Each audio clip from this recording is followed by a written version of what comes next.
یہ تنگ لباس یا ٹروزر کون سا مرض ہے؟ تمہیں نہیں پتا اتنا سخت ٹانگوں کے ساتھ یہ ٹروزر لگا ہوا، اس کا کپڑا لگا ہوا کہ حیا والے اعضاء اس کپڑے کے اندر محسوس ہو رہے۔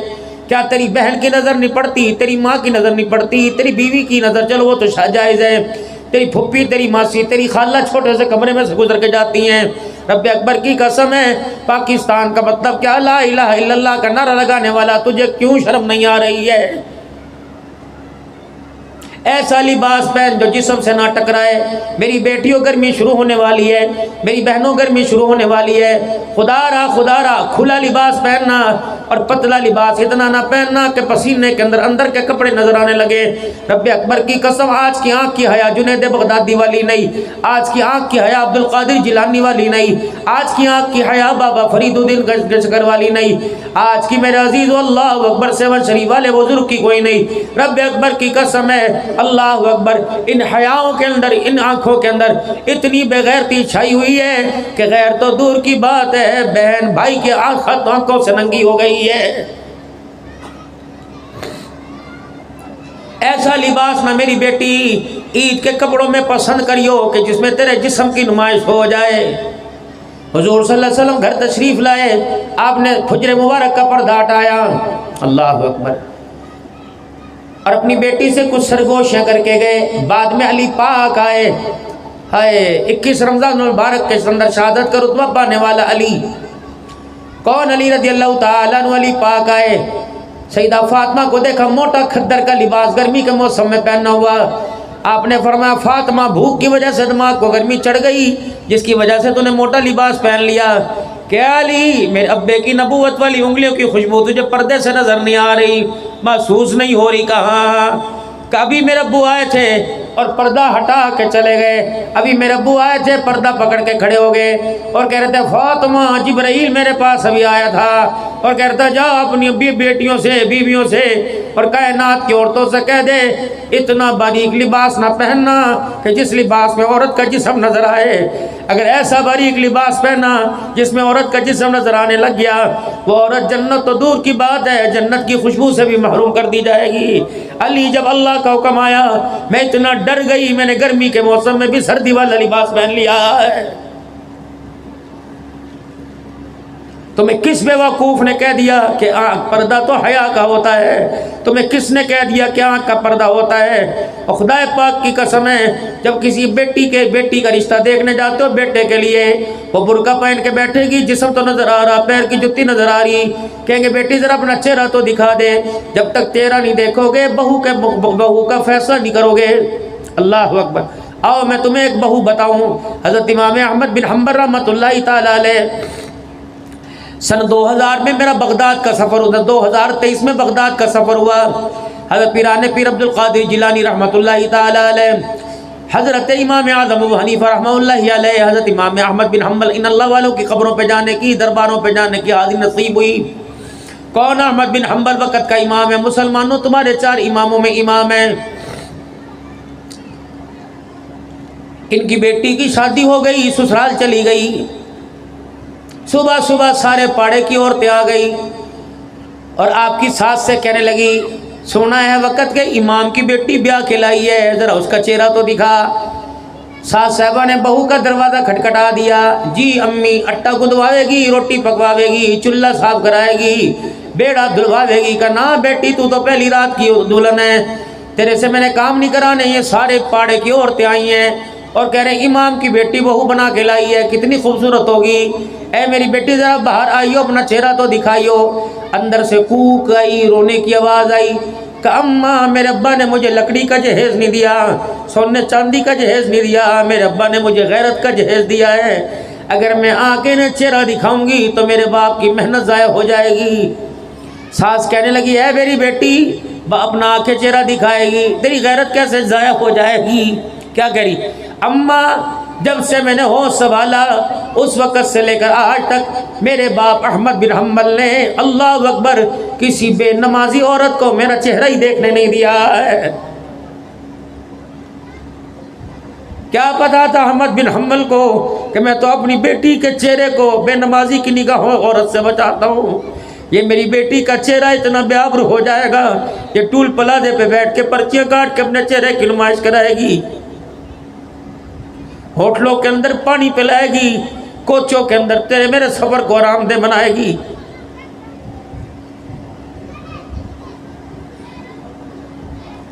جس کوچ کے اندر عورت تیرے سفر کو آرام دہ بناوے اس کوچ میں بیٹھنا چھوڑ دے۔ اگر کسی مجبوری کی وجہ سے بیٹھ گیا، پیاس لگے دبا، زہر بہتر ہے پی لے، کسی غیر محرم کے ہاتھ کا پانی نہ پینا، ورنہ حضور صلی اللہ علیہ وسلم کے ہاتھوں سے اسے کوثر سے محروم کر دیا جائے گا۔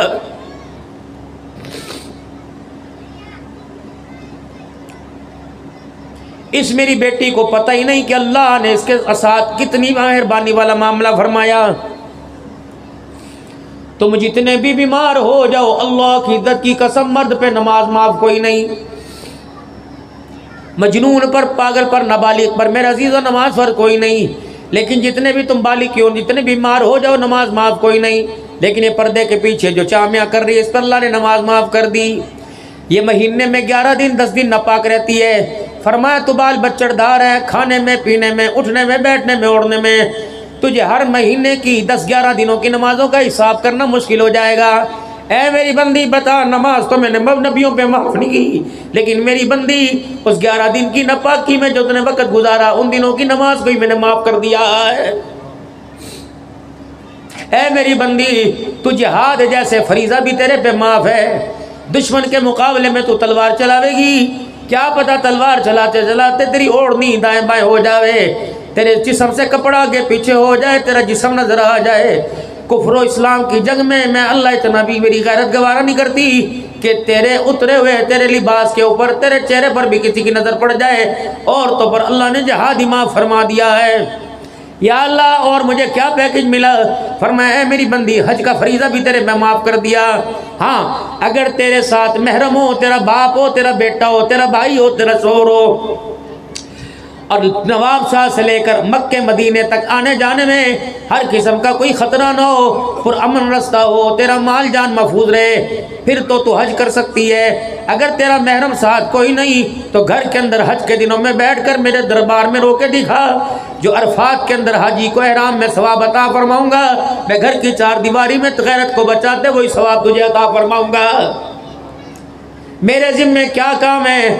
عید کے کپڑے لانا کا نہیں ہے۔ میری بیٹی کبھی دودھ والی دکان پہ نظر آتی ہے، کبھی کبابوں والی دکان پہ کھڑی ہوئی، کبھی بجلی کے بل پلانے کے لیے کھڑی ہوئی، کبھی لائنوں میں لگ کے آٹا لینے کے لیے، کبھی سبزی۔ تمہیں شرم ہی نہیں آتی؟ تم کتنے بغیرت کیوں ہو گئے؟ ٹانگیں چوڑی کر کر کے تم میچ دیکھ رہے ہوتے ہو، تمہاری ماں دہی والی دکان پہ کٹورا لے کے کھڑی ہوتی ہے، ڈوب کے مر جاؤ۔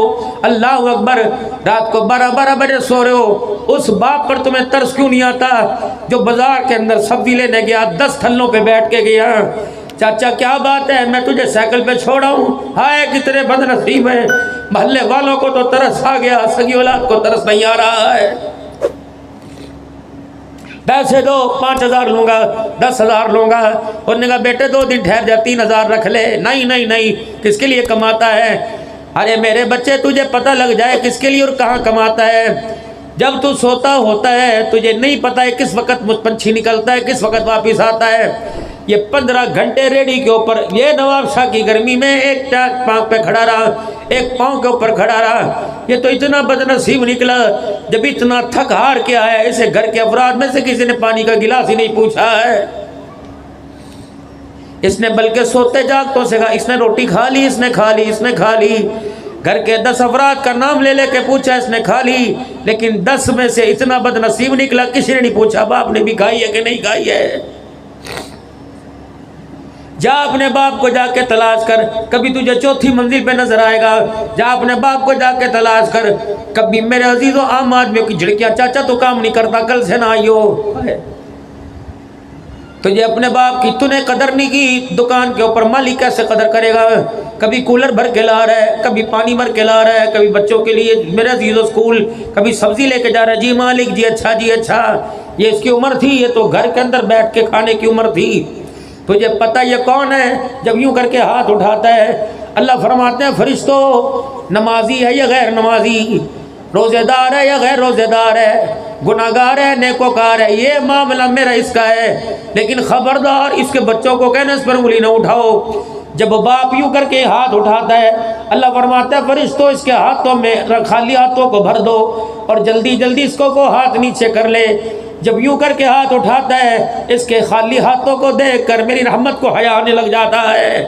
رب اکبر کی قسم ہے، حدیث پاک میں آیا فرمایا کسی کی دعا کی گارنٹی کوئی نہیں، قبول ہو یا نہ ہو، جب باپ اپنی اولاد کے لیے ہاتھ اٹھاتا ہے اللہ اس کی دعا کو رد ہی نہیں فرماتا ہے۔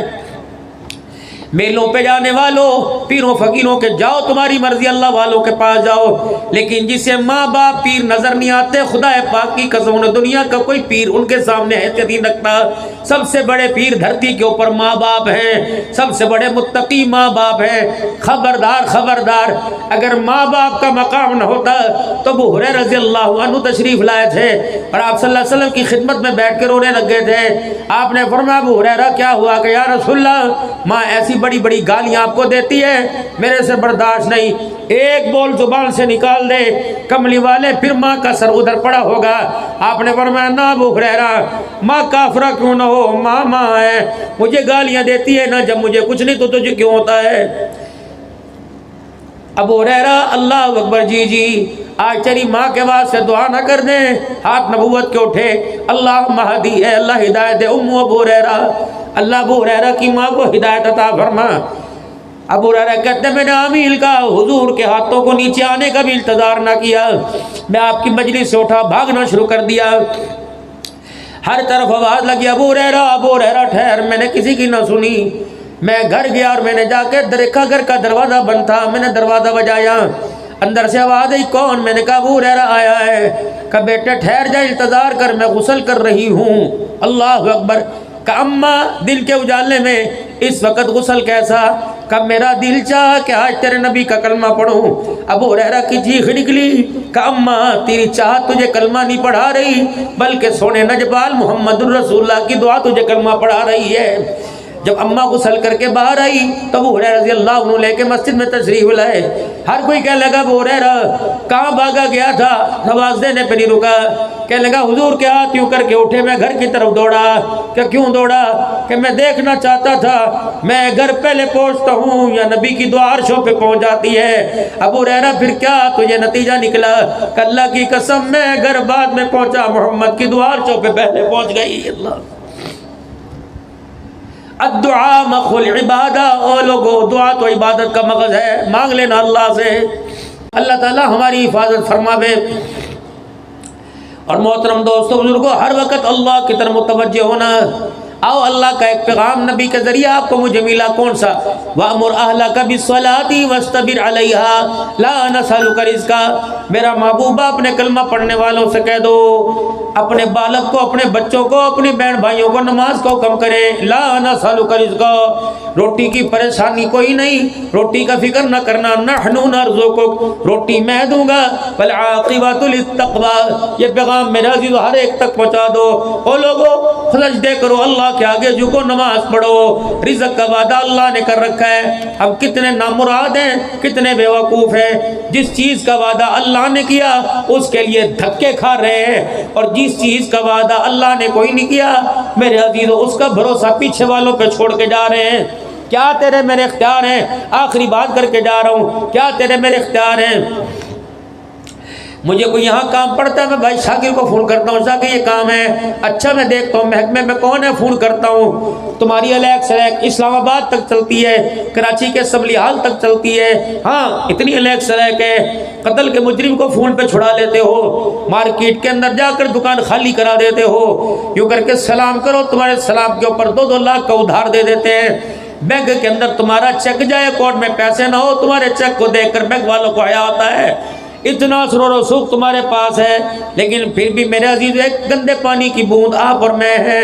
معذرت کے ساتھ میرے سمیت کتنے سارے بیٹھے ہیں جو اپنی ماں کو، اپنے باپ کو، اپنے لاڈلے بیٹے کو، ایک جوان پتر ہیرو تھا جس نے باپ کی زبان سے جس کے جنازے نے کہلوا دیا کہ بیٹے تو نے میری کمر کو توڑ کے ہی رکھ دیا ہے، اختیار ہے نا، تھانے سے چھڑا سکتے ہو، جاؤ سارا وسیب لے جاؤ، سارے نواب شاہ والوں کو لے جاؤ، جس بیٹے کو اپنے ہاتھوں سے قبر میں اتار کے اس بیٹے کو واپس تو لا کے دکھاؤ، پیسہ لے جاؤ، دولت لے جاؤ، شہرت لے جاؤ، جب اندھیرے کوٹھڑے سے بیٹا نہیں لا سکتے تو میرے عزیزو جب سورج سوا نیزے پہ ہوگا تو خدا کے دربار میں جان کیسے چھڑاؤ گے؟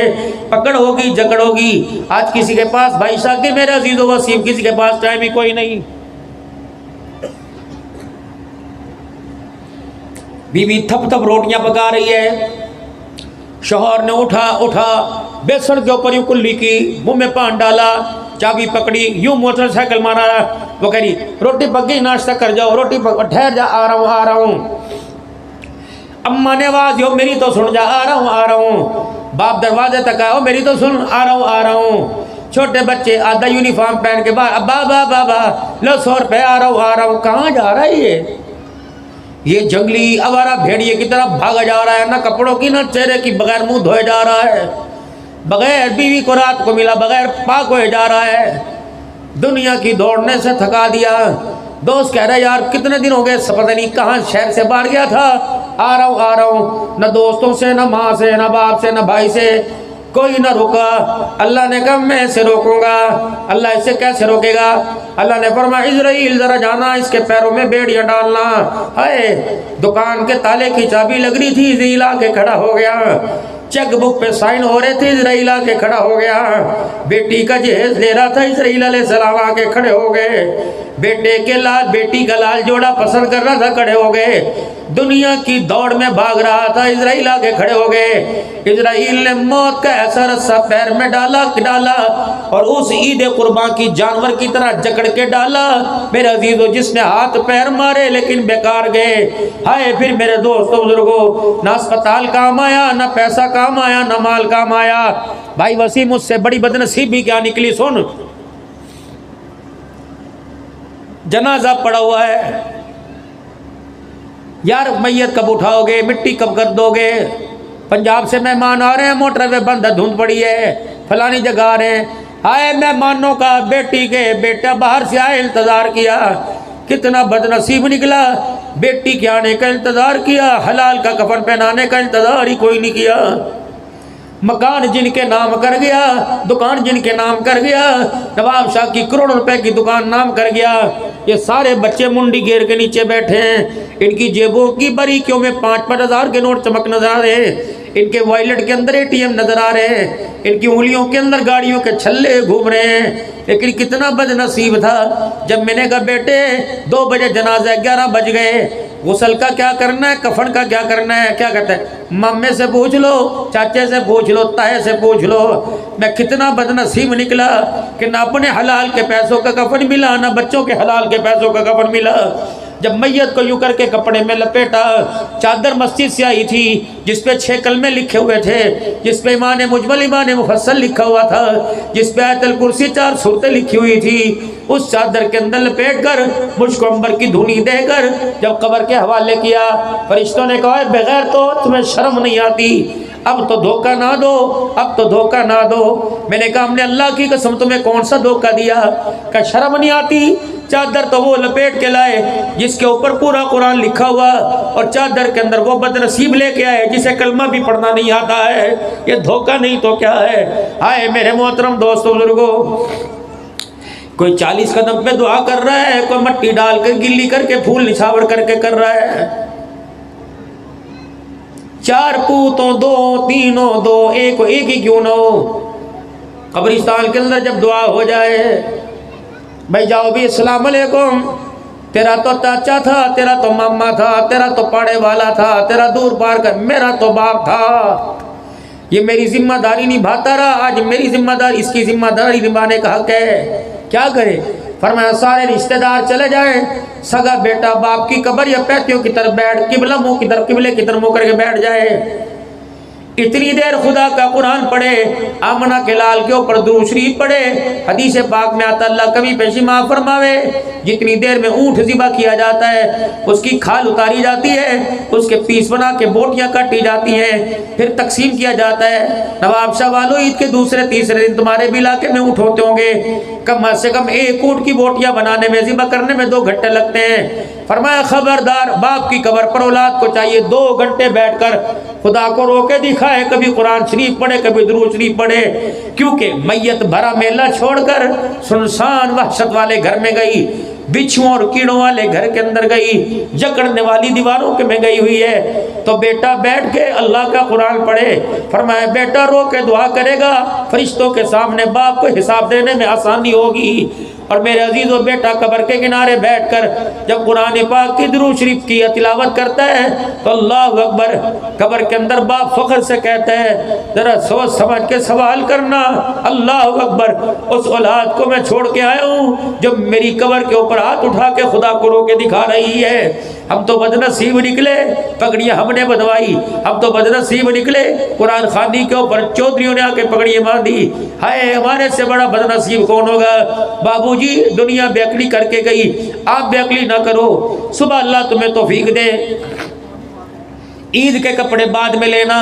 میرے محترم دوست بزرگوں، میں ناراض نہ ہونا، لوگ کہیں گے مولوی کیا باتیں کر رہا، جاؤ خدا نے اگر حلال کے پیسے دیے تو صبح مارکیٹ سے اپنا کفن خرید کے لاؤ اور گھر کی الماری میں رکھ دو، اور بیوی سے کہنا اگر تو زندہ رہے تیری ذمہ داری ہے، جب میں مر جاؤں چاچے کو مامے کو سگی اولاد کو زحمت نہ دینا۔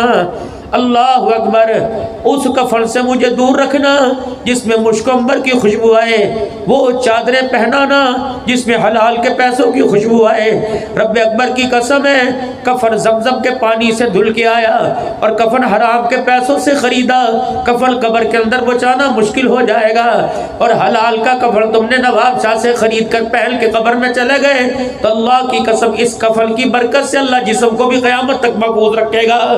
سلطان اورنگزیب عالمگیر رحمت اللہ تعالی علیہ مغلیہ خاندان کا بادشاہ تھا۔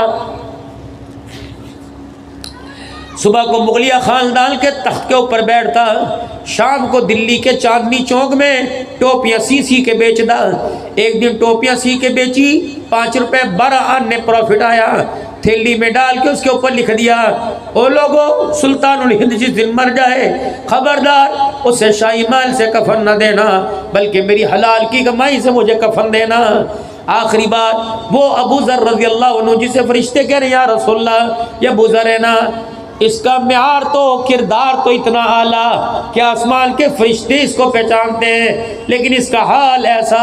حضرت عثمان غنی کے دور میں انہیں مدینے سے زبدہ کے مقام پہ بھیج دیا گیا، دنیا سے نفرت کرتے تھے اور دنیا پہننے اوڑھنے والوں کو مذمت کیا کرتے تھے، خبردار کوکے اتارو، بالیاں اتارو، زیور تو جنت میں پہنیں گے، 2 اللہ کے رستے میں 3 جوڑوں سے زیادہ جوڑا نہیں بنانا، 1 جوڑے سے اوپر بناؤ زکوٰۃ دو۔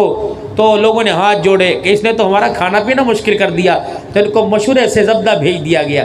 جب ان کا آخری وقت آیا رونی آ گئی، کیا ہوا؟ کہا حضور صلی اللہ علیہ وسلم کی خدمت میں جماعت بیٹھی تھی، آپ نے فرمایا تھا تم میں ایک شخص ایسا ہے جو اکیلا ہی دنیا میں آیا ہے، اکیلا ہی رہے گا اور اکیلا ہی دنیا سے جائے گا، اس کی جماعت جس کا جنازہ ایک جماعت پڑے گی۔ پھر ٹھنڈا ہونکا بھرا، فرمایا ہاں جتنے اس وقت حضور کی خدمت میں تھے سارے چلے گئے، میں اکیلا رہ گیا۔ گھر والی کہنے لگی ابو ذر اگر تم مر گیا تیرا جنازہ کون پڑے گا؟ کا فکر نہ کر، حضور نے فرمایا تھا جنازہ ایک جماعت پڑے گی، چاند اپنی جگہ چھوڑ سکتا ہے، سورج بے نور ہو سکتا ہے، اللہ کے نبی کی زبان سے جھوٹ نہیں نکل سکتا ہے۔ جا یوں کر روڈ کے کنارے پہ جا کے بیٹھ جا، کہا کیا کروں؟ کہ کوئی قافلہ آئے گا اسے روک لیو اور کہیو حضور کا صحابی فوت ہو گیا، اسے غسل کفن دے کے جنازہ پڑھ جو۔ مکے سے عراق کے راستے کے اندر جو سفر تھا، بیوی وہاں جا کے بیٹھ گئی، حج کا زمانہ ختم ہو گیا، قافلہ کوئی نظر نہ آیا، تھوڑی دیر میں جانوروں کا گرد و غبار کھروں کا اڑتا نظر آیا۔ بیوی نے یوں لمبی تال کے دیکھا تو ایک جماعت آئی، ہاتھ کا اشارہ یا کپڑے کا اشارہ کیا، رک گئی۔ او بھائیو، حضور صلی اللہ علیہ وسلم کا ایک صحابی یا تو اس کی آنکھیں بند ہو گئی یا سانسیں چل رہی ہیں، او بھائیو تھوڑی دیر بیٹھ جاؤ، اگر وہ مر جاوے تو غسل کفن دے کے اس کا جنازہ پڑھ لیو، پریشان نہ ہوئیو، مرنے والا وصیت کر کے مرا کہ اگر کوئی جماعت جنازہ پڑھ کے کوئی جماعت آئے میرا جنازہ پڑھے اسے بھوکی نہ بھیجیو، اسے کھلا کے کھانا بھیجیو، میں نے تمہارے واسطے کھانا بھی تیار کیا ہوا۔ جب یہ بات ہوئی تو اس قافلے میں سے ایک اللہ کے بندے اٹھے، ہزاروں قطار رونے لگ گئے، کہنے لگے بی بی اس صحابی کا نام تو بتا. کہنے لگی اس کا نام ابو ذر ہے. کہا اللہ ابو ذر پہ رحم کرے، حضور نے سچی فرمایا تھا. کہنے لگی تے اسے جانے؟ کہا ہاں میرا نام عبداللہ بن مسعود ہے، میں وہ عبداللہ بن مسعود ہوں جو بدر کے میدان میں ابو جہل کی گردن جس نے کاٹی تھی. میں وہ عبداللہ بن مسعود ہوں جس نے حرم میں قرآن سنایا. ابو جہل نے پہلا تھپڑ میرے کان پہ مار کے کان کا پردہ پھاڑ دیا تھا. کہاں ہے میرا بھائی؟ جب خیمے میں آئے ابو ذر غفاری کو دیکھا، آخری سانسیں چل رہی تھی، دونوں رونے لگ گئے اور یار کی باتیں کرنے لگ گئے. حضور کے تذکرے سن کے یہ روئے، سنا کے وہ رونے لگ گئے. جب سانسیں اکھڑنے لگی یوں نہیں کہا بیوہ کا خیال کریو، عثمان سے کہنا اس کا چولہا پانی بند نہ ہونے دیو. کیا کہہ رہے اے عبداللہ بن مسعود کا جی ساری زندگی فقر و فاقہ میں گزاری. کہاں اے عبداللہ میں تیرے سے ایک بات کروں، ناراض تو نہیں ہوگا؟ کہا نہیں. تیرے پاس کوئی فالتو چادر ہے؟ عبداللہ بن مسعود کہنے لگے میرے کان کھڑے ہو گئے. میں کہا کیا کہہ رہا؟ کہ تیرے پاس کوئی فالتو چادر ہے؟ کہ کیا کرے گا؟ کہ عبداللہ جب میں مر جاؤں اگر تیرے پاس فالتو چادر ہے تو مجھے کفن کے طور پہ دے دینا، میرے پاس کفن کا کپڑا بھی کوئی نہیں. پہچان فرشتوں میں ہو رہی، حال کفن کا کپڑا کوئی نہیں. پھر آنکھیں کھولی، عبداللہ اگر تیرے پاس نہیں ہے تو پرواہ نہیں، کسی اور سے لے دیو. ہاں اس سے نہ لے کے دیو جس نے حکومت کی نوکری کی ہو، اس سے نہ لے کے دیو جس نے بیت المال سکھایا ہو. میں اللہ کے دربار میں اس حالت میں نہیں جانا چاہتا.